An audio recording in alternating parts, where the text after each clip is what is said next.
சுந்தரலிங்கம் எப்படி செத்து போனாரு?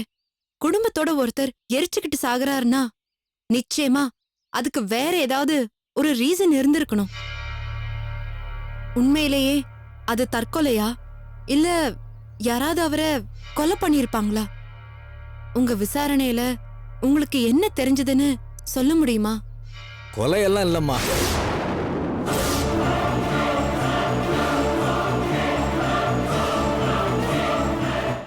எனக்கு நல்லா ஞாபகம் இருக்கு. அந்த சுந்தரலிங்கம் வாழ தெரியாம வாழ்ந்த மனுஷன். ஊரை சுத்தி கடனை வாங்கி வச்சுட்டு எந்த கடனையும் அடைக்க முடியாம அவன் செத்ததுக்கு அப்புறமும் 10 பேர்கிட்ட சாபம் வாங்கினான். ஆனா நான் கேள்விப்பட்ட வரைக்கும் சுந்தரலிங்கத்தோட அண்ணன் நல்ல வசதி வாய்ப்பா இருந்தது தானே சொல்றாங்க. வசதின்னா என்னங்க? கையில உள்ளத பத்திரமா வச்சுக்கிட்டா வசதி. காசுதான் இருக்கேன்னு ஆடாத ஆட்டமெல்லாம் ஆடி பார்த்தா தருத்திரம். அண்ணன் தம்பியாவே இருந்தாலும் குணம் வேற வேறையா இருக்கிறது இல்லையா? ஆனா ஒண்ணுங்க, அந்த சுந்தரலிங்க செத்தப்ப அவன் அண்ணன் அழுத அழுக அப்படியே என் கண்ணிலே நிக்குது. தம்பி குடும்பம் வாழ முடியாம இப்படி தற்கொலை பண்ணிக்கிச்சேன்னு கதறி கதறியே அந்த மனுஷனுக்கு கண்ணீர் வத்தி போச்சு. சார், கேக்குறேன்னு தப்பா நினைச்சுக்காதீங்க. நீங்க தர்மலிங்க சாரை விசாரிச்சீங்களா? எப்படி தம்பி விசாரிக்காம இருப்பேன்? அந்த குடும்பத்துல உள்ள அத்தனை பேரையும் நான் விசாரிச்சிருக்கேன். அது மட்டும் இல்லாம சுந்தரலிங்கத்தோட நேரடியா சம்பந்தப்பட்ட ஒருத்தரையும் நான் விட்டு வைக்கல. தாங்க முடியாத கடன் தொல்லையால தான் அந்த ஆளு செத்து போனாரு. ஐயா, திரும்பவும் கேக்குறேன்னு தப்பா நினைக்காதீங்க.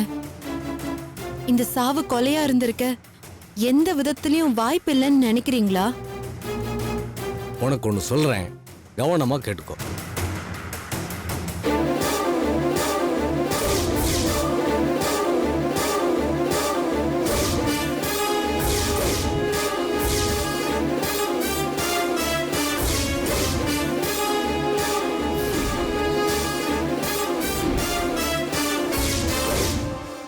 எனக்கு தெரிஞ்சது இதாம்மா. நீங்க இவ்வளவு அக்கறையா எடுத்து கேட்டதுனால தான் எதையும் விடாம தெளிவா சொன்னேன்.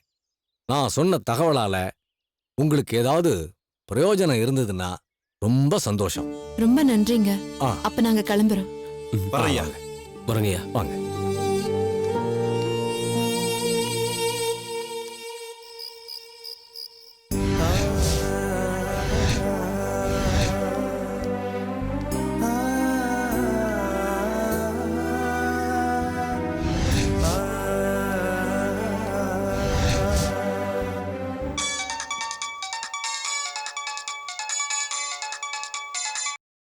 ஹலோ, சரிங்க சார். ஆமாம் சார், நாங்கள் ஹாஸ்பிட்டலில் தான் இருக்கோம். சரிங்க சார். நான் சொல்லிடுறேன் சார். Okay sir. யார் ஃபோன்ல? கமிஷனர் ஆஃபீஸ்லேருந்து சுப்பிரமணியன் சார் கூப்பிட்டுருந்தாரு. ஏசி சாருக்கு ஃபோன் ட்ரை பண்ணி பார்த்தாராம். அவர் லைன் கிடைக்கலையா. உடனே நம்ம எல்லாரையும் கிளம்பி வர சொல்றாரு. ஏன், என்னாச்சு? யாருக்கு தெரியும். பீச்சில் ஏதோ கட்சி மீட்டிங் நடக்குதான். போலீஸ் ஃபோர்ஸ் பத்தாதுன்னு நம்ம எல்லாரையும் கிளம்பி அங்க வர சொல்றாரு. ஆனா நம்ம ஏசி சொன்னா தானே போக முடியும்.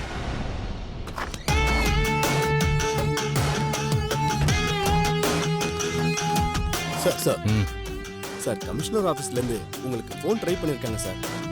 பேட்டரி டவுன் ஆயிடுச்சா? சரி, என்ன விஷயமா? சார், இங்க செக்யூரிட்டிக்கு இருக்கிற எல்லாரையுமே உடனே கிளம்பி வர சொல்றாங்க சார். ஏதோ மீட்டிங்க்கு பாதுகாப்புக்கு போகணுமா சார். சார், என்ன சார் பிரச்சனை? Nothing madam.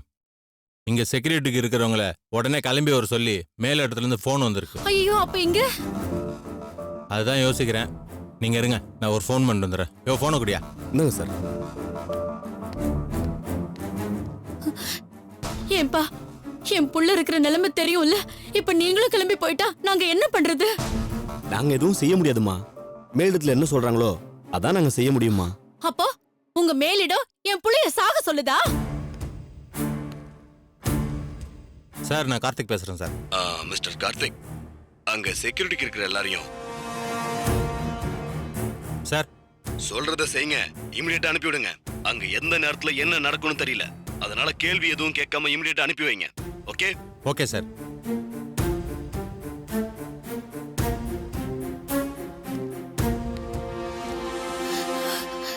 சார் இந்த பாருங்கம்மா, இப்ப நான் கமிஷனர்கிட்ட பேசிட்டு தான் வரேன். வேற வழி இல்லாம தான் எல்லா ஏரியால இருக்கிற கான்ஸ்டபிள்ஸும் உடனே கிளம்பி வர சொல்லியிருக்காங்க. நாங்க முடியாதுன்னு சொல்ல முடியாது மேடம். ஐயோ, என்ன சார் இப்படி பொறுப்பு இல்லாம பேசுறீங்க? இவ்ளோ போலீஸ்காரங்க இருந்தும் என் புள்ளையோட உயிருக்கு உத்தரவாதம் இல்லாம இருக்கு. இப்ப இவங்களையும் நீங்க அனுப்பிட்டீங்கன்னா நாங்க என்ன சார் செய்யறது? இங்க பாருங்க, இவங்க எல்லாரும் கிளம்பி போனாலும் நான் போல. போதுமா? உங்க புள்ள பக்கத்துலயே உட்காந்துருக்கேன். அப்படி அவன் கொலை பண்ண வந்தாலும் முதல்ல என்ன கொன்னுட்டு அதுக்கப்புறம் தான் உங்க புள்ளகிட்டே போக முடியும்.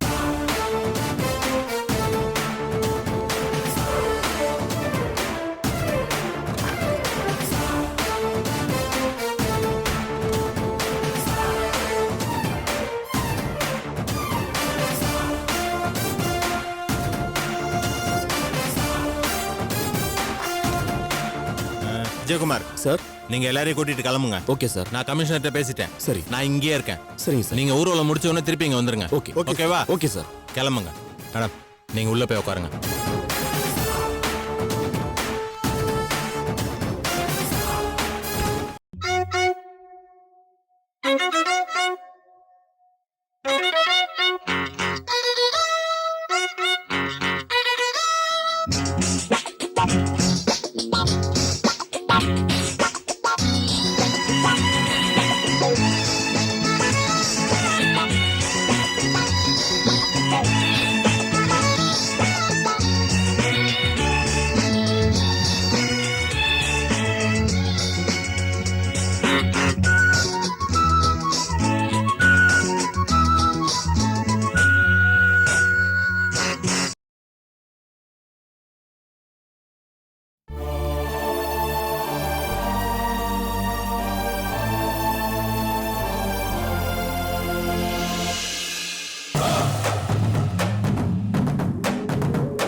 ரேணுகா, இன்னும் உனக்கு தூக்கம் வரலையா?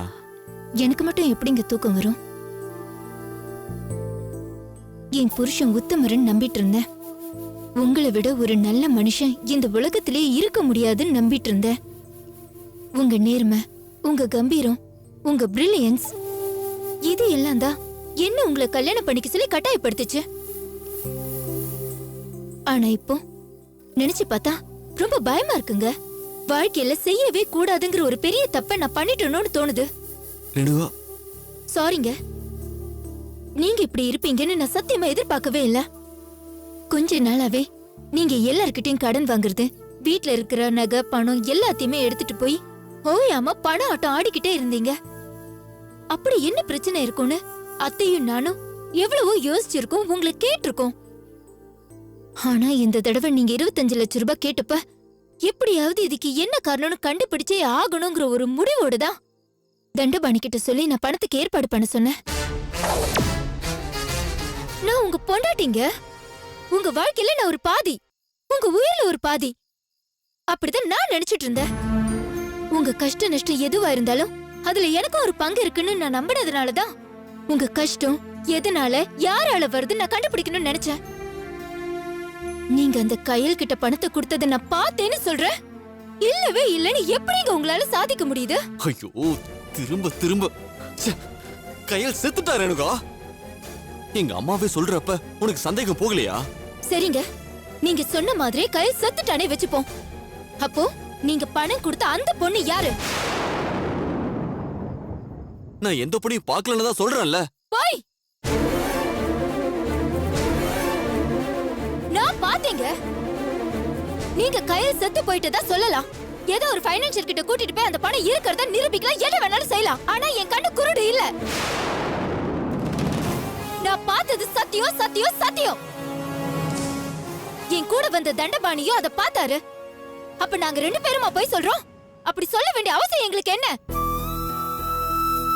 வெக்கத்தை விட்டு நான் சொல்றேங்க, உங்க கையில நினைச்சு நீங்க எப்படி எல்லாம் உருகுனீங்கன்னு எனக்கு தெரியும். இப்படி அன்பு செலுத்துற ஜீவன் நம்மள கல்யாணம் பண்ணிக்கிறேன்னு சொல்றாரேன்னு என் மனசுக்குள்ள நான் சந்தோஷப்பட்டேன்.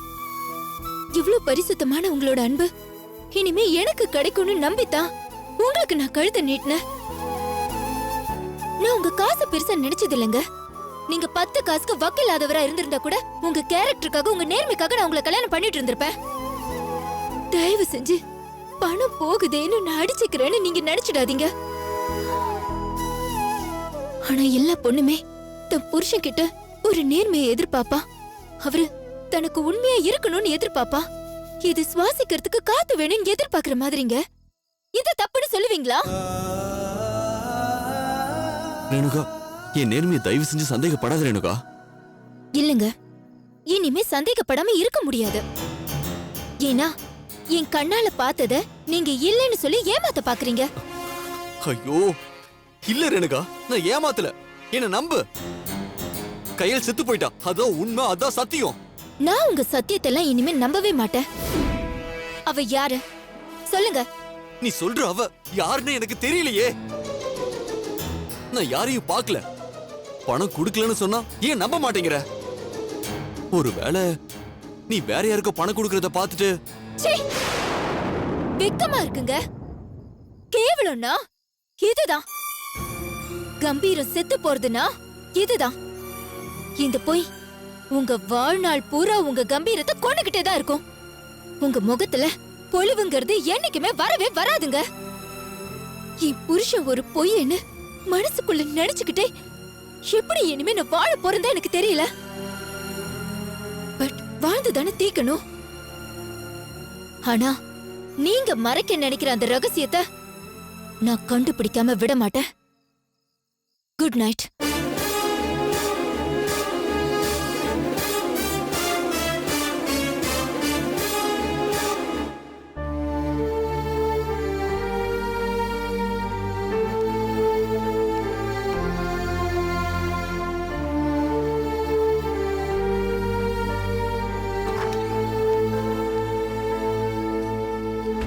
என்னம்மா தூங்கலையா? ரெஸ்ட் ரூம் போறேன் சார். ஏன் உள்ள இல்ல? உள்ள தண்ணி வரல சார், அதான் இங்க போறேன். சரி போங்க.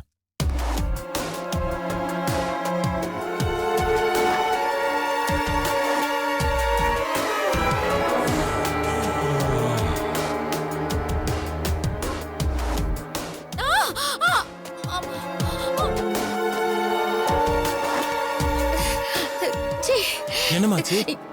இல்ல சார், யாரோ தெரியாம தண்ணி ஊத்திருக்காங்க, அதான் ஸ்லிப் ஆயிடுச்சு. பாத்துமா, பி கேர்ஃபுல்.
அவன் ஐயோ ஐயோ என் பிள்ளைக்கு என்னாச்சு? ஐயோ சூர்யா சூர்யா சூர்யா சூர்யா உனக்கு ஒண்ணும் இல்லைல்ல? ஐயோ எவனோ வந்தானேப்பா. ஐயோ யாரும் தெரியல, யாரோ ஒருத்தர் கையில கத்தி வச்சு என்ன குத்த பார்த்தாமா. நல்ல வேளை ஏசி வந்து என்ன காப்பாத்திட்டாருமா. சரிப்பா கடவுளே, நல்லபடியா என் பிள்ளைய காப்பாத்திட்டப்பா. ஐயோ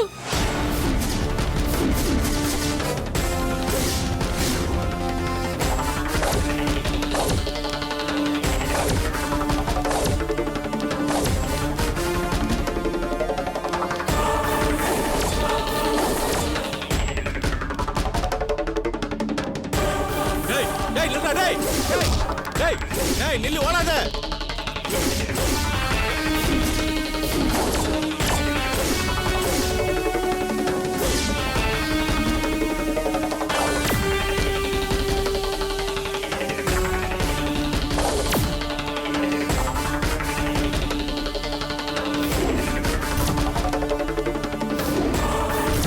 நில்லு ஓடாத. டேய்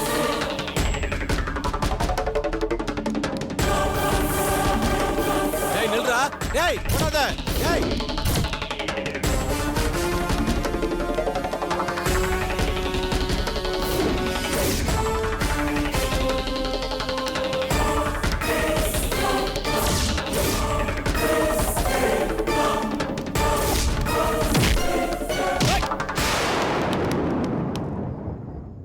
ஏய் வாடா.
ஏண்டா ஏண்டா இப்படி சாகிறதுக்குனே வரீங்க? விளங்காதவனுங்களா? நான் தான் அன்னைக்கே சொன்னேன்ல, இந்த விவகாரத்துல நீ தலையிடாத, உன் உசுறு போயிடுன்னு சொன்னா இல்லையா? சொன்னா இல்லையாடா? ஏண்டா இப்படி வந்து சாகுறீங்க? நீ மட்டும் ஒழுங்கா ஒதுங்கி போயிருந்தா அந்த சூர்யா உசுரோட என் ஜோலி முடிஞ்சிருக்கும்.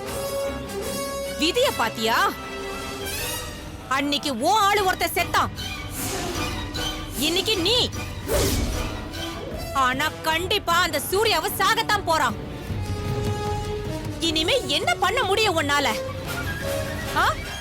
என்ன பண்ண முடியும் உன்னால? ஒண்ணும் பண்ண முடியாது.